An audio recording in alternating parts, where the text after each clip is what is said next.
Two opposite strategies, one bank account. The results shocked me. For 12 months, I split my financial life down the middle. Half my money followed Dave Ramsey's debt-crushing, save everything approach. The other half, Robert Kiyosaki's leverage debt by assets philosophy. What I discovered will change how you think about money forever. Dave Ramsey built his empire on one simple principle: debt is the enemy. His Baby Steps program has helped millions get out of debt and build wealth the old-fashioned way. Pay off everything. Build an emergency fund. Invest only after you're completely debt-free. It's conservative, it's safe, and it's worked for millions of Americans. Robert Kiyosaki flips that script completely.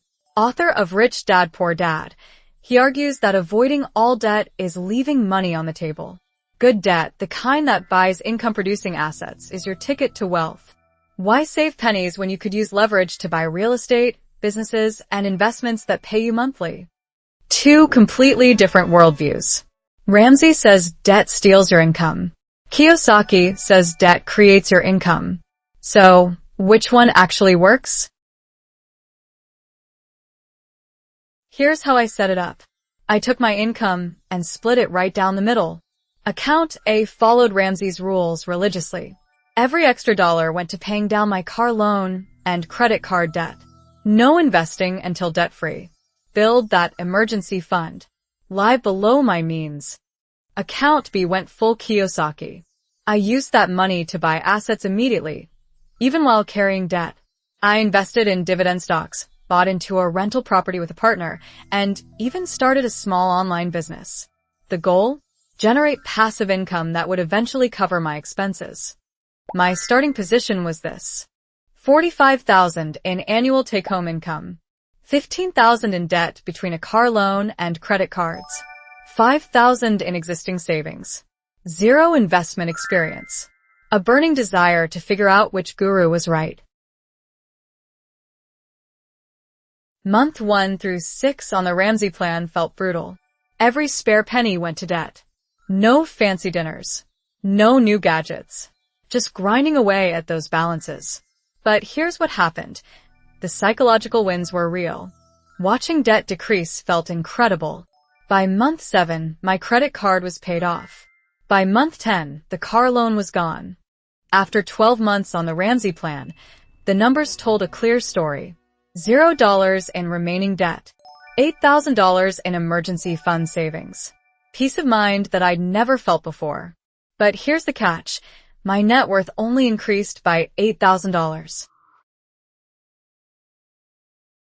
The Kiyosaki account told a completely different story.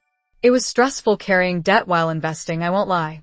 But the assets started producing. My dividend stocks threw off about $30 monthly. The rental property, after expenses, generated $200 a month. The online business took time, but eventually added another $150 monthly. By month 12, account B still carried $7,000 in debt. That hurt to see. But the assets were worth $18,000, and they were producing $380 monthly in passive income. Net worth increase? $11,000. But here's the kicker. That passive income was only growing. So, here's what 12 months of following two opposite financial gurus taught me. Both approaches work, but they work for different goals and different personalities. Here's the truth nobody wants to admit. The right answer depends on you. If you're drowning in high-interest debt, if you can't sleep at night because of your credit card bills, if you need the psychological win of being debt-free, Ramsey's your guy. His plan delivers security, peace, and a solid foundation. But if you have low-interest debt, if you can handle the psychological pressure of owing money while investing, if you're willing to educate yourself about assets and take calculated risks, Kiyosaki's approach can accelerate your wealth building. That passive income compounds over time, and the earlier you start, the better. My recommendation? Use a hybrid approach. Start with Ramsey if you have high-interest debt over 8%. Build a small emergency fund first, even just $1,000. Once consumer debt is gone, and you have 3 months of expenses saved, shift to Kiyosaki mode. Use low-interest debt, strategically for income-producing assets only. Never stop educating yourself about money and investing. Track everything and adjust based on your results.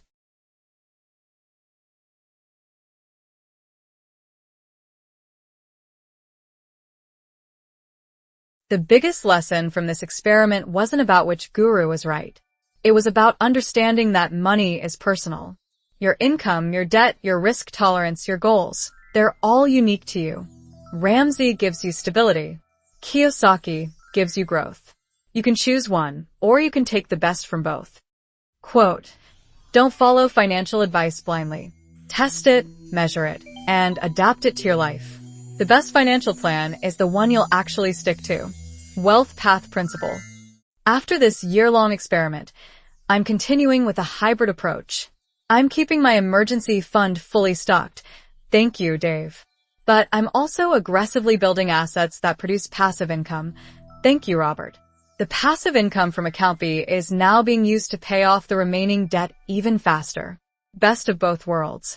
Here's how Americans are currently approaching debt and investing. Interestingly, most people fall somewhere in the middle, using elements of both philosophies without even realizing it.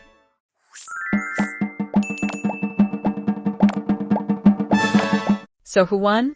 In terms of pure numbers, Kiyosaki's approach built more wealth. But if we're measuring peace of mind and security, Ramsey's plan delivered something money can't buy. The real winner?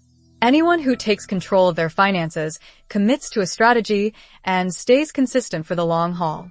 That's you, if you're ready to start. Your financial freedom journey starts now. Subscribe to Wealth Path for more money experiments.